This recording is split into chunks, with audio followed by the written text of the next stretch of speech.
Hello and welcome to the channel. I'm Annie, this is Stanley, and we're here to talk about books. So today's video is going to look at all of the books that I finished in February, where my main goal was to finish hrcyed 2.0, the hardest reading challenge you'll ever do, and I did it! Yay! It is a bit ridiculous to complete this really difficult year-long reading challenge in 8 months.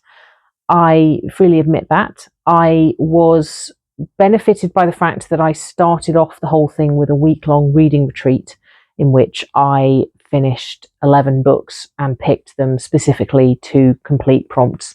And I've also used a couple of short story collections where each individual short story has fulfilled a different prompt, which is entirely within the rules, and various other things along the way. But I've had amazing time, absolutely amazing time, and I'm very much looking forward to hrcyed 3.0 starting in the summer. But I'm also glad that I'm going to have a couple of months off from hrcyed stuff and not having to worry about finishing off the last few prompts. Anyway, before we get to my February reads, let's go and make some tea. So we find ourselves once again at the tea drawers. 10. Green mango. Excellent. Always love an exotic fruit tea. Do not really love this teapot though. It doesn't have a filter, so I end up with tea leaves in my tea. It's difficult to spoon the tea in because the hole is quite small. It's hard to pour the water in because the handle's in the way. I have to admit it dribbles quite a lot when you pour it out.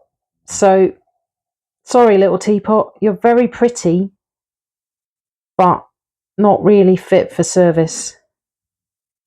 But still, you're pretty, so you get to be in a video. Green mango.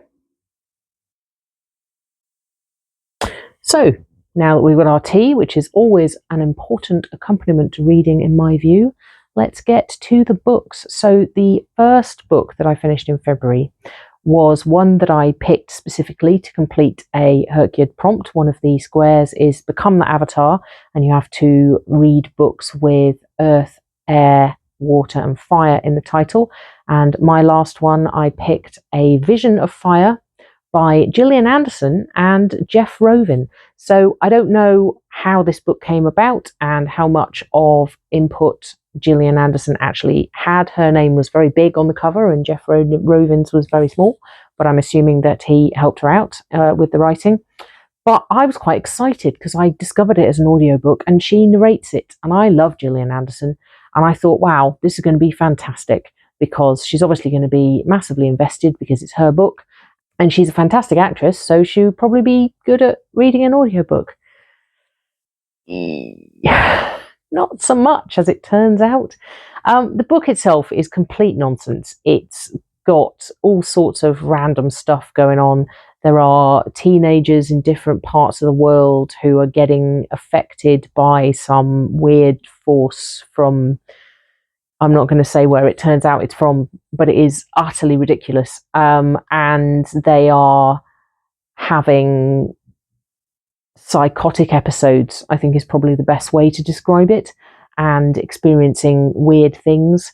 And the protagonist is a child psychiatrist, and she is brought in by a UN translator, one of her friends, to help out because the main girl who's affected is the daughter of the Indian ambassador to the UN. It's a roller coaster ride of absolute nonsense and weirdness and melodrama and all sorts of things thrown in, especially at the end. But Gillian Anderson reads it in almost an entirely flat monotone and makes the whole thing really boring. So that was a bit of a disappointment. But I did give it 3 stars because it was quite a fun story and I did really like the characters. And I might even carry on and listen to the rest of the trilogy because I'm fascinated to know where it's going to go from where it ended in book 1. So bit hit and miss with that one, but it finished my Avatar prompt. Next up is A People's History of Heaven, and I'm going to probably get this wrong, by Matangi Subramanian. Apologies if I have pronounced that incorrectly. This was actually on my January TBR. It was my TBR spin pick, and then I ended up replacing it with something else to fulfill that prompt. And then it was my TBR spin pick again in February, because I had to read a book by an author that was new to me. And I also wanted to use this because the Adventures in Eldia prompt for the month from Magical Readathon was to read a book on the bottom shelf, and all of my TBR spin books were on my bottom TBR shelf, so that was great. And there was another thing as well. I'm sure there was another thing that made this. Oh yes, buzzword cover challenge. Had to have silhouettes. And this fits that brilliantly, because there's silhouettes all the way around of women. So that was great. And the book itself was also great. I didn't know what I was expecting, but what I got was a story ostensibly about a slum in Bangalore that is threatened with destruction by the council, and 5 young women band together with their mothers and their aunts and other people from the slum to stand in front of the bulldozers and stop their homes from being destroyed. But that's not really what it's about, because we track back through the lives of these 5 young women, I think from the ages of about 10 to about 16 throughout the book, and we get all of their different stories. So it's about how they connect together, where they've come from, how they've ended up in this place, and what it means to them and what they mean to each other. And one of my favourite things about it is that it's written in the first person plural, so it's we, not I. And whilst it doesn't wholly work, because when it's talking about the group of girls in its entirety, the perspective is we, but then each of them is described in the third person separately when the narrative is talking about what they're doing individually and their individual stories. So it does kind of like split apart. But I really liked how it emphasized them as a cohesive unit and how connected they were to each other and how much they meant to each other. And yeah, I mean, some of it is quite dark. They don't have good lives in a lot of ways. There's a really fantastic teacher who tries to help them out and does a lot of really good work for them and with them. And I just really loved it. I thought it was great. It was a bit slow in places, and it jumped around a lot in time, and it wasn't always wholly clear where we were in time. But overall, I thought it was a fantastic book. It was very affecting. I remember I was standing at the bus stop quite late at night after a night out in London, waiting for the bus to take me home, and I finished reading the book at the bus stop, and I just hugged it to my chest because I was so delighted by it. So yeah, really great book. I'm giving it 4.5 stars. Definitely a winner. Next up is 2XS by Nigel Findlay. And this is a book that I picked for the podcast that I do with my husband Dave. It's called Will You Still Love It Tomorrow? And we take it in turns to pick a TV show, a film, or a book that we were a fan of a long time ago. So before we were married, so pre-2009. And then we both watch or read it, and we come together to discuss our reactions. And we very rarely do books because it takes much longer to prep than if you're watching a film, and we end up writing too many notes, and then the episodes end up being too long. But I was visiting a friend of mine, and I saw several Shadowrun books, because that's what this is, Shadowrun series based on a role-playing game, on her shelf that belonged to her partner, and asked if I could borrow one because I thought it would be a good thing to do on the podcast. And this was the only one that seemed familiar to me. So I picked it, and Dave and I both read it, and we talked about it on the podcast. And you can find a link to the podcast in the description box and see if there are any other episodes that you might want to listen to, because we pick some usually a lot more well-known things than this. But anyway, I remember reading these books when I was in my early teens, and based on reading this again now, I probably shouldn't have been reading these books in my early teens because they're very violent and there's quite a lot of sexual content in them. And yeah, probably not really appropriate for a 14-year-old. But anyway, I remember really enjoying them. And I read this, and it is nonsense. It's got orcs and elves and wizards, but it's set in the future when the Japanese corporations have taken over and everybody is plugging themselves into a virtual reality matrix style thing with actual plugs with wires coming out of their heads, because when it was written in the early 90s, wireless technology apparently had not been conceived of. And the presentation of the women in this book and the narrators, the protagonists' attitude to them is absolutely appalling from start to finish. And it's quite violent, and lots of things happen which are completely unnecessary, and it doesn't make a huge amount of sense. But I loved it. I loved reading this book so much. It just took me straight back to a time in my life when I was reading these books as a teenager and absolutely loving them. And I absolutely loved it again. This is not a 5-star book by any stretch of the imagination, but I absolutely had a 5-star experience rereading it after 30 years, more than 30 years. So there you go. I'm not going to defend my rating because it's indefensible, but I'm also not going to change it. 5 stars for 2XS. And if you want to find out more, listen to the podcast episode, which is coming up next month, I think. So next up, we go from an utterly ridiculous, pretty terrible book to what I'm sure is a really excellent book, but an opposite reading experience for me. I picked this for my Reviews Revisited book for this month, where I normally pick a book that I read a long time ago and don't remember much about, and then I reread it and compare my thoughts now to my original review, whenever that was. And this is The Garden of Evening Mists by Tan Tuan Eng, and that was going to be my Reviews Revisited book for the month. But I started reading it, and I really wasn't getting on with it, and the combination of war atrocities and a protagonist who was losing their mental faculties over time just wasn't what I wanted in my life at the moment. So I stopped reading it fairly early on, and it was too early on to really do a Reviews Revisited episode. So I'm taking a break from Reviews Revisited for a while. I probably will come back to it because I've got lots of books on the list to read that I'm quite excited to reread, but it was feeling like a bit of a burden. And I always said about this YouTube adventure that if it ever stopped being fun, I would stop doing it. And Reviews Revisited has stopped being fun for now.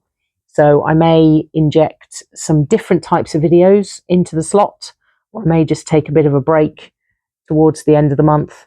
I don't know, but unfortunately The Garden of Evening Mists was a DNF, and also the temporary death knell for Reviews Revisited videos.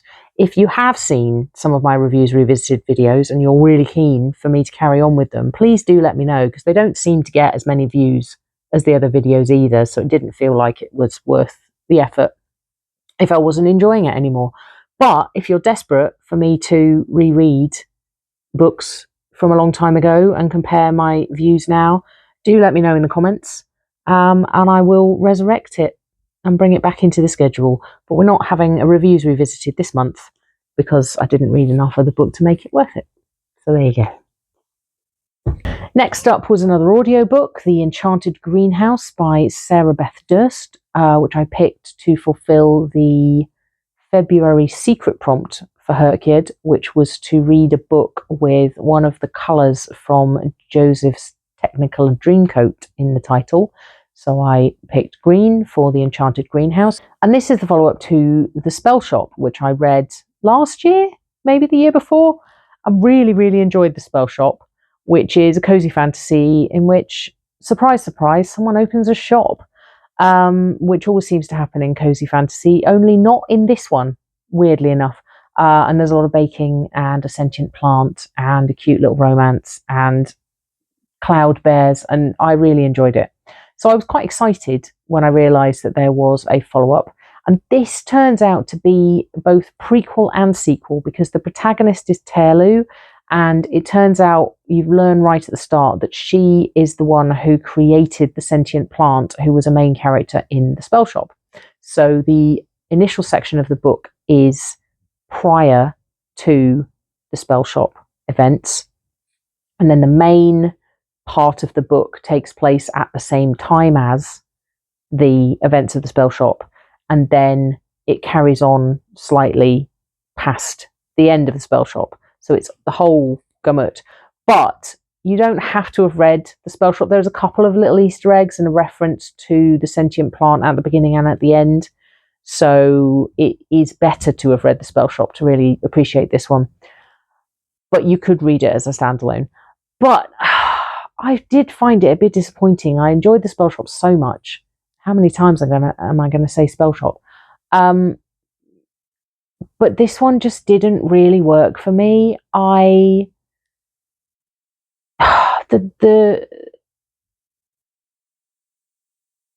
audiobook narrator was very perky.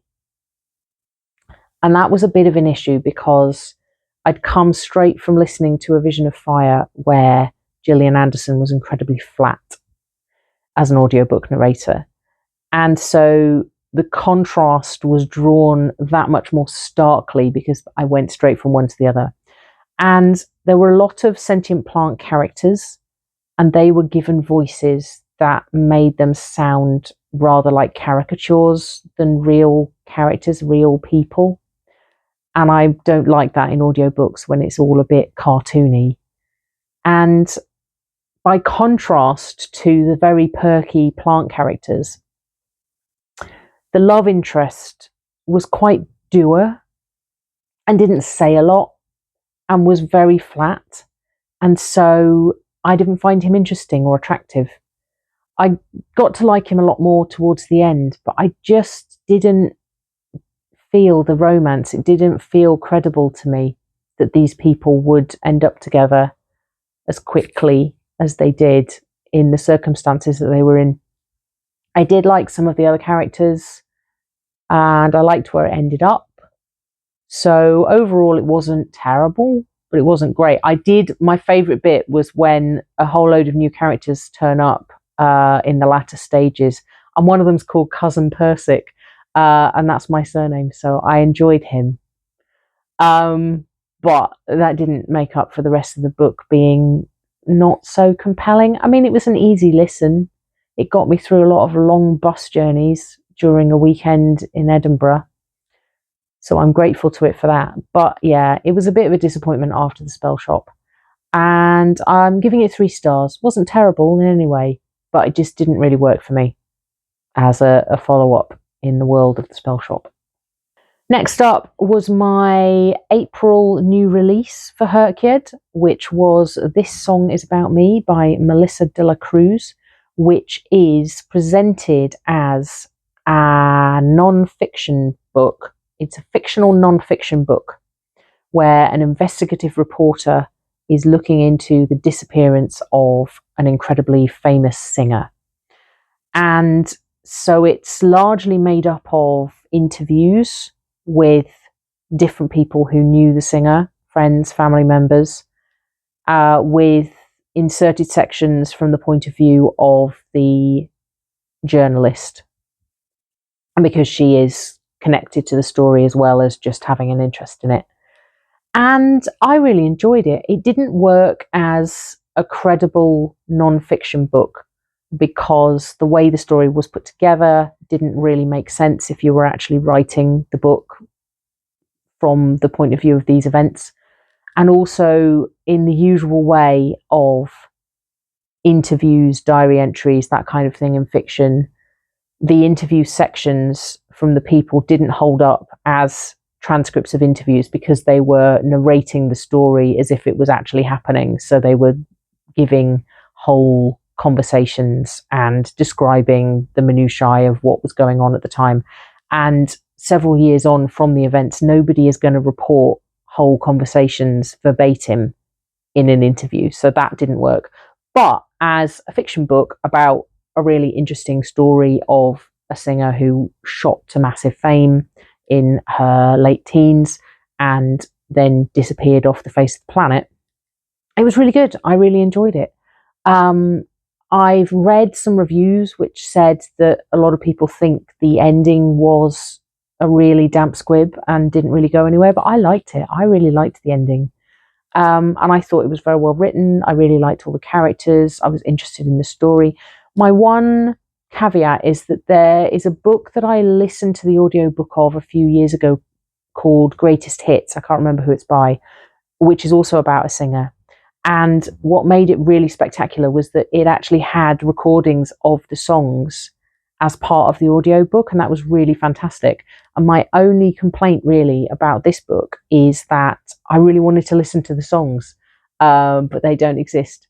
So that was a bit of a shame. But otherwise, really enjoyed it. Another great NetGalley success for me, because I got the ARC from NetGalley, 4 stars. And my subsequent audiobook that I read was The Forever Home by Erica James. And this one I had an issue with because it didn't live up to how it was presented to me, with the bright colour of the cover and the style of the art and how it was described in the blurb, and the fact that the quotes on the cover talk about it being uplifting and heartwarming and delightful. And it started off with a fairly standard book of the type I thought it was, with 3 female protagonists all moving into the same building, which used to be a stately home and have been developed into flats, and becoming friends. And they all had their own storyline, which had a lot of struggles. One of them had been recently widowed. One of them was having issues with her ex-husband. And the elderly protagonist was struggling with memories of her childhood, which she actually spent at the stately home when it was a children's home. And I was enjoying it reasonably enough. I mean, it wasn't the best thing I've ever listened to in my life. And it felt a bit disconnected, because whilst the 3 female protagonists were friends, they didn't really feature in each other's narratives. So the narratives were very separate until quite late on in the book. And then in the last third, it took such a turn. And I read books with dark subject matter. I don't have an issue with that necessarily, but I just wasn't expecting it in this. It just turned into a completely different type of book, because something absolutely horrifying happened that really upset me. And then after that, it just got worse and worse and drearier and drearier. I didn't DNF it because I just couldn't bear to leave the stories of these characters in the place where it got to that was really upsetting me, because that would be where their stories ended in my head forevermore. And I was fairly confident that things would become more positive towards the end. But I just, no. That kind of stuff shouldn't be in this kind of book. I understand why the author did it, because there was a particular character who had to be removed from the story in a way that meant that the people connected to them wouldn't still have them in their lives, which is quite convoluted, I realise, and not very helpful, but I don't want to spoil it. But I would avoid this. If you're looking for a fluffy, heartwarming, found family, people start off a little bit sad or out of sorts and end up happy. This is not, I mean, for the most part, that is what this book is, but it takes a turn, and it was a bad turn. 2 stars. But it did fulfill my keyboard key prompt for buzzword because it had home in the title and there's a home key on the keyboard. So there's that. Next up, Open Borders by Brian Kaplan and Zach Weinersmith, which is a comic book style book, non-fiction book about immigration, the science and ethics of immigration. And I freely admit the only reason I picked this up is because I needed to finish the non-fiction square for hrcyed, and I hadn't had much luck with my non-fiction choices. So I perused our non-fiction shelves and picked this because I thought it wouldn't take me very long to read. It did actually take me longer than I expected because there's a lot of quite dense information in this. I did learn some interesting things. I think it had a lot of good things to say about an issue which is still very topical, and this was written in 2019. I'm sure some of the stats would have changed by now, but there was a lot of interesting stuff. The basic premise is taking all of the arguments, the anti-immigration arguments, and discussing them and refuting them and positing that the world would be a better place if all borders were open and there were no rules about where people could live. But I don't think that the graphic format is used in this book to its highest potential. I mean, it's quite bright, quite snazzy. I quite like the art style, but it's basically just a very dense and wordy essay chopped up into tiny pieces with accompanying pictures. And I think it could have been done in a much more dynamic way with a bit more narrative, a bit more storytelling that would have made it much easier to digest and maybe more appealing. But it did have some interesting stuff in it, and I'm glad I read it, and I'm glad I've ticked off the non-fiction square for hrcyed. 3 stars. And last, it is the 5th of March, so I can technically claim now the May new release for hrcyed, because the May new release book that I picked is being published on the 5th of May, and you can read them up to 60 days. 31 days in March. I still haven't made it. I read it too early. Let's just be honest. Let's stop beating around the bush and trying to find a loophole. I read it too early. I've broken the rules. I don't care. I've finished hrcyed. And this was my last prompt, which was the May new release. And I read it too early, but it's fine. And that was Come Back to the World by Catherine Ryan Hyde, which is about another investigative journalist who gets a tip-off that her favourite author, who went into seclusion after only writing one book many, many years before and hasn't been seen since, has been spotted in Mexico. And so she takes her young son to Mexico, supposedly for a holiday, but also to try and track down this author who does not want to be found. And this book is lovely. It's absolutely gorgeous. I really, really enjoyed it. There were some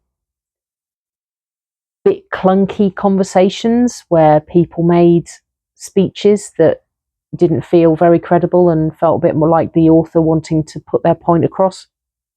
But I didn't care. There was a cute donkey. I liked the kid, which is not often the case in books with children for me. I liked the protagonist. I liked the author. I loved the love interest. He was amazing. The romance in this was great. And how the story plays out. I love books about writers. I love books about writing. And this was a great one. I think the presentation of the writer and a lot of the attitudes that she had were very relatable to me. And yeah, it was lovely. This was exactly what I wanted from the Forever Home in terms of heartwarming, uplifting, and delightful. So if you're looking for a heartwarming, uplifting, delightful book, and I'm talking to you, Mum, you can get this one. This one is one that you can put on your list. Come Back to the World by Catherine Ryan Hyde.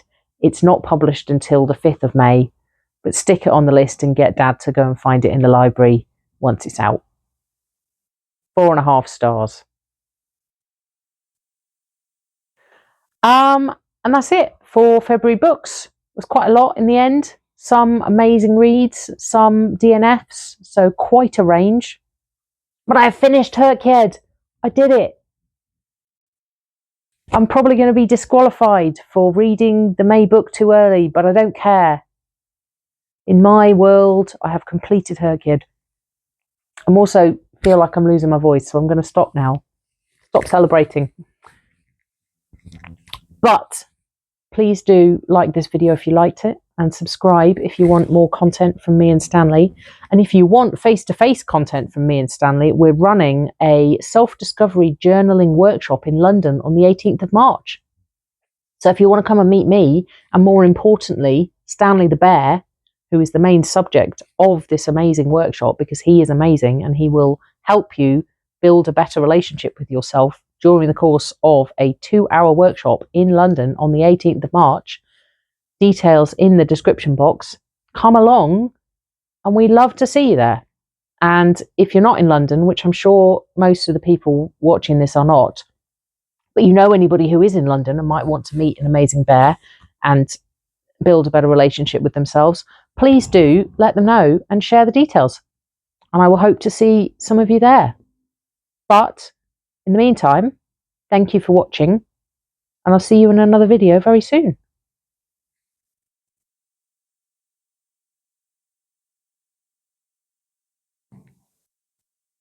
Bye for now.